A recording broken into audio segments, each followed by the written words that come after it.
Sir ఈ machine 3000 movie ఎలా అనిపించింది మీకు? సార్ ఇది యాక్చువల్ ప్రతి భారతీయులు చూడాల్సిందే.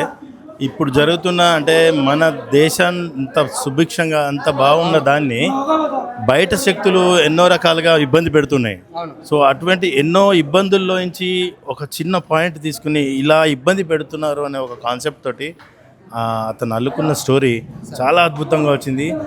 ప్రతి ఒక్కరు అవేర్ అవ్వాల్సిన పరిస్థితి ఉంది. ఎందుకంటే చాలామంది ఆడపిల్లలు తప్పిపోతున్నారు మన సొసైటీలో, మన చుట్టుపక్కల అక్క చెల్లెలు చాలామంది తప్పిపోతున్నారు.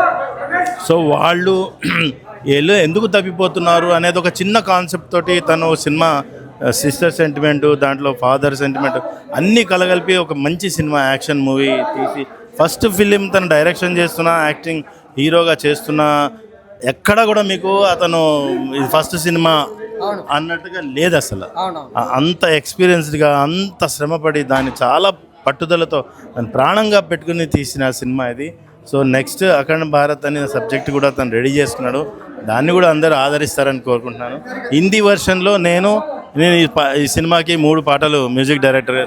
Super sir, congratulations. తర్వాత హిందీ వర్షన్లో నేను యోగి ఆదిత్యనాథ్ క్యారెక్టర్ వేయడం జరిగింది. సో అది కూడా చాలా బాగా సూట్ అయిందని నాకు చాలా నార్త్ ఇండియా నుంచి బాగా కాల్స్ వస్తున్నాయి, చాలా ఫ్రెండ్స్. కానీ హిందీ నాకు చాలా ప్రతి ఈ other then Telugu all 7 languages నేను డబ్బింగ్ ఇన్ఛార్జ్గా ఉండి దగ్గరుండి ట్రాన్స్లేట్ చేయించి నేనే మొత్తం అన్నీ చేయించాను. ఎందుకంటే తేజేశ్వర్ నేను ఒక 25-30 ఏళ్ళుగా మేము పరిచయం, ఒక ఏరియాలో ఉండి సో మేము అంతా అనుకుని చేసిన సినిమా 100% గ్రాండ్ సక్సెస్. ఈరోజు మేము చాలా ఎంజాయ్ చేస్తున్నాం సక్సెస్ అయినందుకు. సో ధన్యవాదాలు నాకు అవకాశం ఇచ్చారు.